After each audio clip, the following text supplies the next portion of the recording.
Olá, telespectadores do canal História da Psicologia TV. No vídeo de hoje, iremos contar um pouco da história da psicanálise na Argentina, abordando como foi sua chegada e desenvolvimento ao longo do século XX em nosso país vizinho.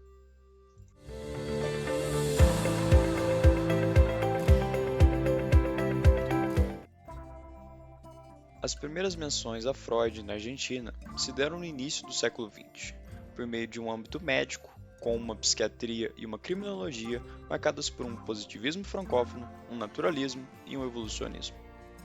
Principalmente depois da publicação da famosa crítica de Pierre Janet a Freud, a partir de 1914, muitos usaram o freudismo como uma referência para o tratamento da neurose, operando uma separação entre o que seria a teoria fantasiosa da psicanálise e seu método terapêutico. Assim, por exemplo, em 1919, José Ingenheiros, um importante psiquiatra e criminologista argentino, incluiu a psicanálise na quinta edição de seu livro Histeria e Sugestão. Gregório Berman, um discípulo de Ingenheiros, visitou Freud em Viena em 1930, antes de fundar a revista Psicoterapia, em 1936. Era uma época em que a intelectualidade vivia uma fase chamada reação antipositivista, que procurava uma psicologia do significado, ligada a valores e ideais humanistas. Foi um momento de desenvolvimento de uma filosofia espiritualista, que dava destaque para a consciência e para a experiência vivida. O filósofo francês Henri Bergson era muito conhecido e discutido, até mais do que Freud, mesmo entre os chamados psiquiatras dinâmicos, como Nerio Rojas. Rojas também visitou Freud em 1930, que não gostou de ouvir do visitante sua comparação entre a psicanálise e o pensamento de Bergson, que era baseado em um impulso vital que remetia à existência de um eu profundo. No final dos anos 30, surgiram iniciativas literárias e de difusão massiva que possibilitaram a constituição de um público mais amplo para a psicanálise. A coleção Freud ao Alcance de Todos, sob a direção do Dr. Gomes Nerea, foi um grande sucesso de vendas. Tratava-se, na verdade, de uma obra escrita pelo poeta peruano Alberto Hidalgo, que escreveu uma série de 10 volumes onde misturava fragmentos da doutrina freudiana com suas próprias invenções.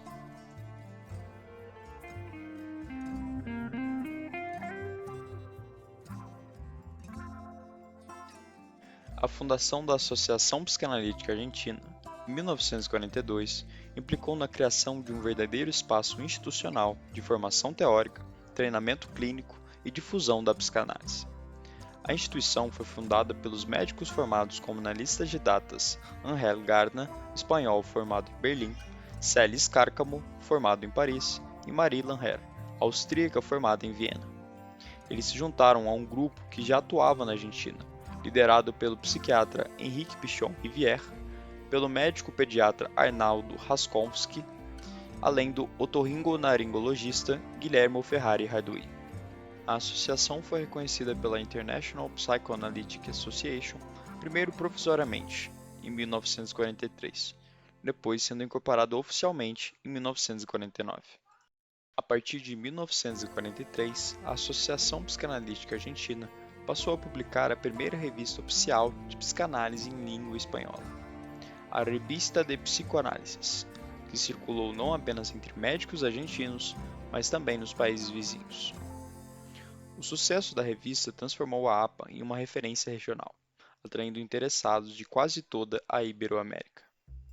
Com o passar dos anos, a pluralidade do pensamento que marcava os primeiros momentos da associação foi sendo substituída por uma hegemonia das teorias de Melanie Klein, que terminaram ficando mais conhecidas em Buenos Aires, no Rio de Janeiro e na Cidade do México do que em sua própria cidade natal, Londres. Até a derrocada de Juan Domingos Perón, podia-se dizer que a APA prosperou nas sombras, estabelecendo vínculos acadêmicos e profissionais dentro do âmbito médico especializado, mas mantendo-se à margem da cena pública mais geral. Este cenário muda, sobretudo, entre 1955 e 1966, momento de um processo vertiginoso de renovação social e cultural na Argentina. Neste período, vários membros da APA participaram de diferentes iniciativas. Quase todos os fundadores se incorporaram à recém-criada Associação Argentina de Psicologia e Psicoterapia de Grupo, que promovia práticas que se afastavam do enquadre clássico da psicanálise, incorporando elementos da psicologia e das ciências sociais. Ao mesmo tempo, entretanto, começaram a aparecer iniciativas pelas quais a APA foi perdendo o monopólio da formação e dos usos legítimos da psicanálise. Por um lado, entre 1955 e 1959, apareceram as primeiras formações universitárias em psicologia em 6 universidades públicas. Elas receberam todos os psicanalistas mais jovens e atualizados, seguidores, em sua maioria, de Pichon Rivière, como José Bleger, Fernando Ulloa, Armando Boello, Davi Lieberman, Edgardo Rolla, entre outros. Da mesma forma que quase todos seus discípulos, Pichon Rivière, psiquiatra de origem francesa, se distanciava da associação, criando suas próprias instituições, dedicadas a uma psicologia social atravessada pela psicanálise. No seio das formações universitárias em psicologia, os seguidores de Pichon Rivière acabam se tornando referências inevitáveis, ao mesmo tempo que a psicanálise se transformava em um marco teórico hegemônico e o modelo profissional privilegiado para os primeiros psicólogos. Por outro lado, a Associação Psicanalítica Argentina perdia força também em outro espaço, no sistema de saúde.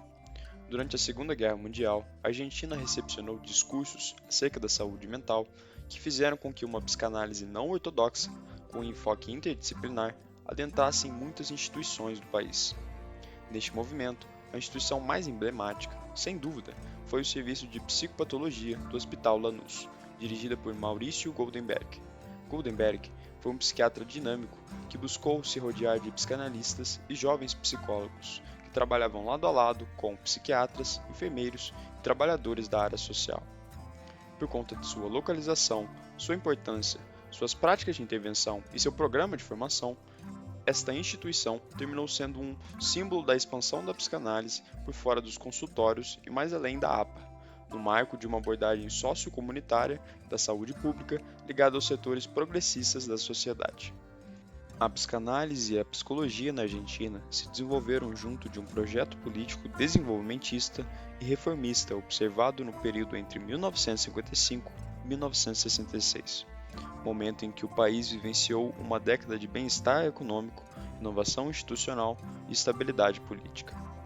Contudo, esse cenário de estabilidade é rompido pelo golpe de 1966, com a ideologia anticomunista e católica do novo regime.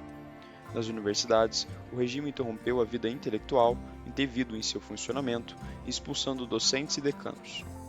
Diversos professores de psicologia pediram demissão, foram demitidos ou expulsos das instituições.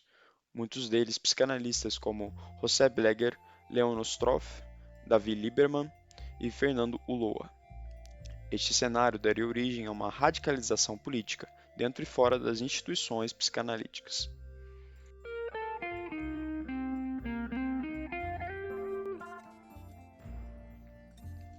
O golpe de Estado de 1966 marcou o começo de um longo processo de privatização das práticas psi.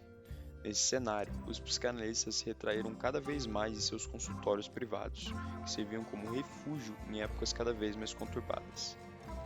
Os que não procuraram o refúgio da clínica particular aderiam geralmente ao marxismo, trocando os ideais reformistas por posições cada vez mais radicais, o que incluía, em alguns casos, a luta armada. Neste cenário, a APA, que começava a ser vista como uma instituição elitista e burguesa, perdeu, em 1971, quase um terço de seus analistas de datas, além de vários candidatos envolvidos nos grupos dissidentes do movimento Plataforma e Documento. Por sua vez, na formação de psicologia da Universidade de Buenos Aires, eram ministradas disciplinas com conteúdos como marxismo, teoria, ideologia e problemas nacionais. Por esses anos, o estruturalismo francês já havia substituído o existencialismo como matriz filosófica. Os determinismos substituíram o culto à liberdade, enquanto o inconsciente fazia o mesmo com os discursos sobre a consciência. Para muitos, partindo do marxismo, o filósofo Louis Althusser foi o caminho para chegar a Jacques Lacan. Foi o que aconteceu, por exemplo, com Oscar Massota e Raul Ciareta, dois intelectuais autodidatas que se destacaram por terem formado, dentro de seus grupos de estudo, grande parte dos primeiros psicanalistas lacanianos argentinos. Nesse momento, Por um lado, a psicanálise argentina, por fora da APA, se separava do klainismo e da psicologia. Por outro lado, os discursos sobre a subversão do sujeito se encontraram com os da Revolução Social, primeiro em espaços alternativos, como centros de docência e investigação, mas logo depois também nas universidades, onde a paixão política deixava cada vez menos espaços para o debate acadêmico. Em 1974, Oscar Massota e alguns médicos e intelectuais próximos a ele fundaram a Escola Freudiana de Buenos Aires. Se tratava da primeira instituição lacaniana fora de Paris, o que marcou o início de uma hegemonia lacaniana que, na Argentina, dura até hoje. Em 1976, instalou-se na Argentina a ditadura mais sangrenta que ela já viu. Se o golpe de 66 havia marcado o fim de um período humanista e reformista, o de 76 acabou, de forma brutal, com toda a ilusão revolucionária. Apesar disso, a psicanálise não foi, em si, perseguida, mas sim os psicanalistas socialmente ativos na cena pública, mesmo que apenas por praticar psicoterapia de grupo. O processo de privatização das práticas psi, iniciado em 1966, acabou se aprofundando. Nos consultórios, essas práticas se orientavam cada vez mais pelas ideias de um Lacan ultraclínico, totalmente purificado de qualquer relação com Althusser ou com o marxismo. Nesse sentido, vale dizer que, se o lacanismo seguiu se expandindo durante a ditadura, não o fez graças à ditadura. Cabe acrescentar também que, 2 meses depois do golpe de 76, a Associação Psicanalítica Argentina recebeu subsídios do Ministério da Saúde da Argentina para organizar o 11º Congresso Latino-Americano de Psicanálise, que contou com a presença de autoridades da IPA. Isso prova que a psicanálise por si só não foi perseguida, o que não exclui que dezenas de psicólogos e psicanalistas tenham desaparecido, como Beatriz Peruzzo, presidente da Federação Argentina de Psicólogos da República Argentina, que foi torturada e assassinada em 1978, que centenas tenham se exilado em países como Brasil, México e Espanha. Em 1980, Lacan fez sua única visita à América Latina, na Venezuela, já que a Argentina não parecia um destino possível, em plena ditadura e um ano antes de sua morte. Essa visita foi organizada principalmente por seu genro, Jacques Alain Miller, junto com um grupo de analistas argentinos exilados em Caracas, e reunificou temporariamente as diferentes vertentes do lacanismo rioplatense. Ali se reuniram os analistas que vieram de Buenos Aires, analistas exilados em diversos países, os que se formaram com Massota, os analistas que o deixaram antes de sua morte em 1979 e os que haviam feito seu próprio caminho ou reconheciam diversos mestres. Logo depois desse acontecimento, o lacanismo começou a se internacionalizar e, na Argentina, se produziu uma segunda recepção de Lacan, explicitamente propiciada a partir de Paris por seus principais seguidores e herdeiros. Essa segunda recepção se multiplicou de maneira exponencial na Argentina depois de 1983, com a regularização das carreiras em psicologia e sua consequente massificação. Paradoxalmente, nas universidades, o modelo profissional hegemônico seria, durante décadas, uma psicanálise lacaniana que não se considerava parte da psicologia, mas que, apesar disso, encontrava nos estudantes e nos praticantes de psicologia um público privilegiado. De maneira geral, nas últimas décadas, o lacanismo tem sido a doutrina clínica ou psicoterapêutica dominante nas principais carreiras de psicologia da Argentina, assim como também nas instâncias de formação de pós-graduação dos psicólogos, em particular as residências hospitalares no sistema público de saúde. De tal modo que, se nos anos 1940 e 1950 a maioria dos psicanalistas eram médicos, desde os anos 1960 predominam os psicólogos, primeiro os kleinianos, depois os lacanianos. Apesar disso, nos últimos anos se percebe mudanças na formação dos psicólogos e dos psicanalistas, particularmente a partir da diversificação da oferta acadêmica nas universidades privadas e a aparição de novas instituições de formação.